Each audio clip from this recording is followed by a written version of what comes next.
बंद कर दिया है। बड़ी खबर, ईरान ने अपना एयर स्पेस बंद कर दिया है। ईरान के इस्फहान पर भी इजराइल ने हमला किया है। जैसे कि मैंने पहले बताया था, कई ऐसी लोकेशंस हैं जहां पर हमला हुआ है।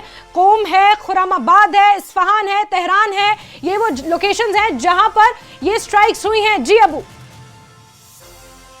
जैस्मिन, जो खबर ईरान से निकल कर आ रही है वो भी बहुत इंपॉर्टेंट है। जिस तरह से आपने दर्शकों को बताया कि ईरान ने भी फौरन बड़ा फैसला लेते हुए जो अपना एयर स्पेस है वो पूरी तरह से बंद कर दिया है। आपको याद होगा कि इससे पहले जब कशीदगी बहुत ज्यादा बढ़ी थी उस वक्त भी ईरान ने यह कदम उठाया था। आज से 15-20 दिन पहले जब यह लग रहा था कि किसी वक्त जब अबनाए हुर्मुज में अब्राहम लिंकन ने लंगर डाला था और जो सबसे बड़ा बहरिया का जो बेड़ा है अमेरिका का, अब्राहम लिंकन जब पहुंचा था अबनाए हुर्मुज में, उस वक्त तो लग रहा था कि जंग किसी वक्त भी छिड़ सकती है और उसके चलते ईरान ने अपना एयर स्पेस बंद किया था। और उसके बाद ही पूरी दुनिया में दरअसल एक तरह से तशवीश फैल गई थी कि क्या जंग छिड़ जाएगी। लेकिन अमेरिका और इजराइल दरअसल जिस तरह से लगातार बैठकें चल रही थी बेंजामिन नेतन्याहू और डोनाल्ड ट्रंप की, उस पर एक मजबूत मैकेनिज्म दरअसल तैयार किया जा रहा था, एक रोड मैप तैयार किया जा रहा था कि किस तरह से हमला किया जाए। क्योंकि इजराइल ने कहा था इस बार अगर हमला करेगा तो पूरी ताकत से हमला किया जाएगा। अब सबकी निगाहें दरअसल जैस्मीन होंगी ईरान के ऊपर। ईरान के सुप्रीम लीडर आयतुल्लाह खामनेई दरअसल अभी कहां है, किस तरह से ईरान का अब अगला कदम क्या होगा, क्योंकि ईरान अकेला इस पूरे रीजन में नहीं है। ईरान के साथ दरअसल उसके जो प्रॉक्सी साथी हैं वो भी कहीं ना कहीं, चाहे इसमें हिजबुल्लाह की बात कर लें या इसी तरह से जो हुसी लड़ाके हैं उनकी बात कर लें या फिर लबनान की बात कर लें, ये जो छोटे जो एक प्रॉक्सी जो ग्रुप्स हैं ये ईरान के दरअसल बहुत मददगार हमेशा से रहे। क्या इन सब की तरफ से मिलकर इजराइल को जवाबी कार्रवाई की जाएगी या ईरान का जवाबी जो हमला होगा वो किस तरह का होगा? क्योंकि पिछली 12 दिन की जंग में जो देखा था हम लोगों ने वो यही देखा था कि ईरान जितना कमजोर समझा जा रहा था उतना कमजोर नहीं था। ईरान के पास अब हाइपरसोनिक मिसाइल भी है, ईरान के पास लेटेस्ट ड्रोन भी है, यानी वो असलहे और हथियार के साथ एक तरह से काफी मजबूत है। और इससे पहले इजराइल को एक तरह से भरपूर जवाब 12 दिन की जंग में ईरान ने दिया था। तो ऐसे में अब ईरान का अगला कदम क्या होगा? लेकिन ईरान यहाँ पर एक बड़ी बात यह है कि इस वक्त ईरान कई मोर्चों से घिरा हुआ है। मुकाबला सिर्फ इजराइल से नहीं करना है, मुकाबला यूएस से भी करना है और यूएस तो बहुत पहले से तैयारी कर रहा है। चारों तरफ से ईरान को उसने घेर कर रखा है अपने युद्धपोत। बताया जा रहा है कि सीरिया के जरिए भी मिसाइल्स दाग सकता है अमेरिका। बिल्कुल जैस्मिन, देखिए अब जंग की सूरत हाल जो है वो बहुत बदल गई है जो सूरत हाल है। क्योंकि आप देखिए जिस वक्त ये टेंशन चल रहा था उस वक्त रशिया और चीन कहीं ना कहीं ईरान का सपोर्ट कर रहे थे, ईरान के साथ वो कह रहे थे खड़े हैं। तो ऐसे में अब दुनिया की जो दो बड़ी ताकतें हैं यानी रशिया और चीन का रुख क्या रहता है ये देखना भी बहुत इंपॉर्टेंट होगा। और जिस तरह से ईरान के जो प्रॉक्सी नेटवर्क है उसका क्या कुछ रुख रहता है ये देखना भी बहुत अहम होगा। और अब ईरान किस तरह से पलटवार करता है इस पर सबकी नजर होगी।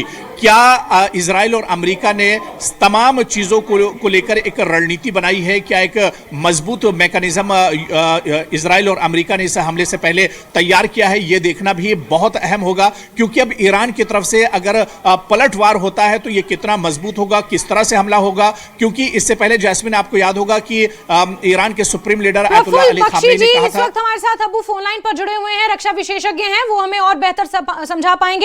प्रफुल्ल सर, किस तरह आप डिकोड करेंगे ये जो स्ट्राइक्स हुई हैं? ईरानी मीडिया का ये दावा है कि यूएस और इजराइल ने मिलकर ये हमले किए हैं। अमेरिका ये कह रहा है कि और भी अभी हमले होने बाकी हैं। This is not a small strike. चलिए दोबारा जुड़ेंगे हम, हमारे रक्षा विशेषज्ञ से बात करेंगे। लेकिन अबू हमारे सहयोगी लगातार न्यूज रूम से बने हुए हैं हमारे साथ और ये एक बड़ी डेवलपमेंट हुई है मिडिल ईस्ट में।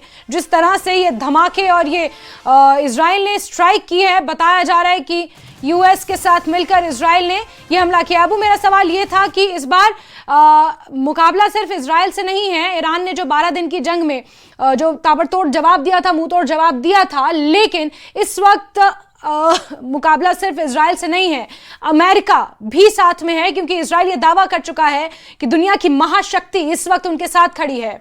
और अबू एक सेकंड, प्रफुल्ल बख्शी जी हमारे साथ जुड़ चुके हैं, रक्षा विशेषज्ञ हैं।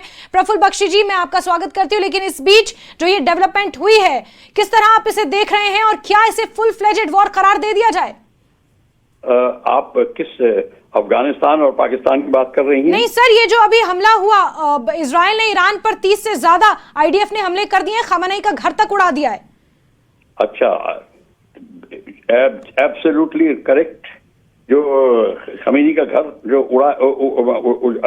उड़ाया गया है वो बड़ी एक्यूरेट मिसाइल अटैक था, और इस समय इजराइल ने ईरान के ऊपर जो हमला किया है वो एयर कैंपेन के तहत चल रहा है, क्योंकि ये एरियल वॉरफेयर बनेगी अगेन। जैसे कि आपने देखा था 4 महीने पहले, वो एयरक्राफ्ट और मिसाइल से ही अटैक होगा।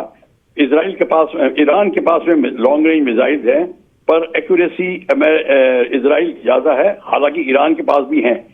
ये मिसाइल अटैक होंगे तो आप खमीनी का घर या सिविल एरियाज या ये सब का नुकसान होगा, बहुत बड़ी तादाद में नुकसान होगा, पर ऐसी कोई रिजल्ट इसका नहीं निकलेगा जिसका कि कहते हैं कि किसी घुटने टेकने की बात नहीं हुई, कोई ऑक्यूपेशन नहीं होगा, क्योंकि आर्मीज इन्वॉल्व नहीं है और ना ही नेवी इन्वॉल्व होगी। नेवी सिर्फ शिपिंग के अगेंस्ट इन्वॉल्व होगी। एरियल अटैक से आप टारगेट को ध्वस्त करेंगे और उनके न्यूक्लियर कैपेबिलिटीज को, जो पिछली बार अमेरिका ने ट्राई किया था B-2 बॉम्बर से उड़ाने के लिए, उसका भरसक प्रयत्न होगा। और खमीनी अगर चला जाएगा तो शायद रिजीम चेंज की बात होगी, जो कि इजराइल चाहता है और जो अमेरिका भी चाहता है। तो इसमें अमेरिका भी अब अपनी उसकी फ्लीट भी दूर नहीं है, जो कि पानी के रास्ते चल रही है, और उसके अंदर 2 एयरक्राफ्ट कैरियर और बाकी शिप्स, वॉरशिप्स हैं, पर वो सिर्फ ईरान की नेवी को अटैक करेंगे, वो भी ऑक्यूपेशन में नहीं हिस्सा ले सकते। बिल्कुल। तो क्या हम ये कहें प्रफुल्ल सर कि ऑल दिस इज हैपनिंग क्योंकि रिजीम चेंज करना है ईरान में, उसके लिए ये सब कुछ हो रहा है, इसका नतीजा बहुत ज्यादा ऐसा कुछ कंक्रीट नहीं निकलने वाला है इस वॉर का? नहीं, देखिए ऐसा है, अगर रिजीम चेंज होती तो कॉन्क्रीट ये है कि फ्रेंडली रिजीम आ जाएगी और अमेरिका जो चाहता वो होगा। राइट। नहीं तो ये चलता रहेगा, फिर और कुछ एक्सटेंड होगा, फिर और कुछ एक्सटेंड होगा।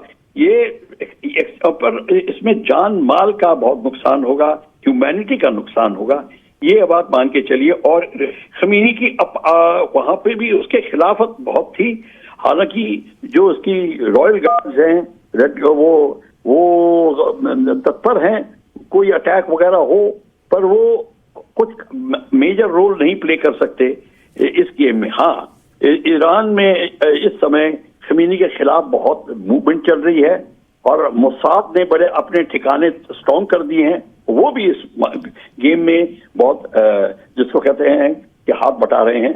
मोसाद ऑलरेडी एस्टैब्लिश हो चुका है ईरान में। बिल्कुल बिल्कुल। ऐसे में ये जो अभी हालात हैं, अगर हम रिजीम चेंज जब होगी तब होगी, और आगे क्या होगा, उसके रेपरकशंस क्या होंगे, ईरान किस तरह से रिटेलिएट करेगा, इंतजार अब इस चीज का हो रहा है। सर, हम ईरान को भी हल्के में इस वक्त नहीं ले सकते, क्योंकि अंदर खाने कहीं ना कहीं तैयारी ईरान ने भी कर ली थी। हमने उस वक्त भी देखा था 12 दिन की जंग में डटा रहा था ईरान। ठीक है, आप एरियल वॉरफेयर से कभी जीत नहीं मिली। आप दुश्मन को पस्त के उसके ठिकानों को पस्त कर सकते हैं।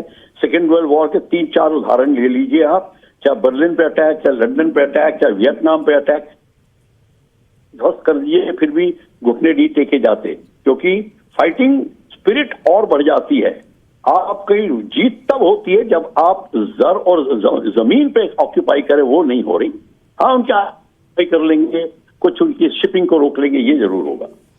लेकिन जिस तरह की स्ट्राइक्स की गई हैं, जितनी नंबर्स ऑफ स्ट्राइक की गई हैं बख्शी सर, वो कहीं ज्यादा है। बहुत सारे इंपॉर्टेंट ठिकाने तेहरान में इंटेलिजेंस के हेडक्वार्टर हैं, एयरपोर्ट तक को नुकसान पहुंचाया है, जो वहां के मैक्सिमम लीडर्स हैं, उनके ऑफिसेज, उनके घर पे ठिकाने, उनके ठिकानों पर ये हमले किए गए हैं। खamenei का घर पूरी तरह से उड़ा दिया गया है। तो भले ही ये एरियल स्ट्राइक्स हैं, लेकिन इसके रेपरकशंस हम आगे चल के स्ट्रॉन्ग देख सकते हैं अगर ईरान ने भी रिटेलिएट करना इसी तरह से शुरू कर दिया। तो ईरान अगर रिटेलिएट करेगा तो नेतन्याहू का घर उड़ जाएगा, पर उसका मतलब ये थोड़ी कि नेतन्याहू खत्म हो जाएगा। वो तो शिफ्ट हो चुके हैं अपने अपने बंकर्स में। तो वो उनको उससे कोई उसके रिपरकशन होंगे, प्रॉपर्टी का नुकसान हो रहा है, ह्यूमैनिटी का नुकसान हो रहा है, उससे ज्यादा कुछ नहीं। ठीक है प्रफुल्ल सर, बहुत बहुत शुक्रिया ये समझाने के लिए हमारे दर्शकों को कि क्या पॉसिबिलिटीज हो सकती हैं जिस तरह से ये हमला हुआ है। और ये बड़ी खबर आपको बता रहे हैं, जहां इजराइल ने ईरान पर हमला किया है। एक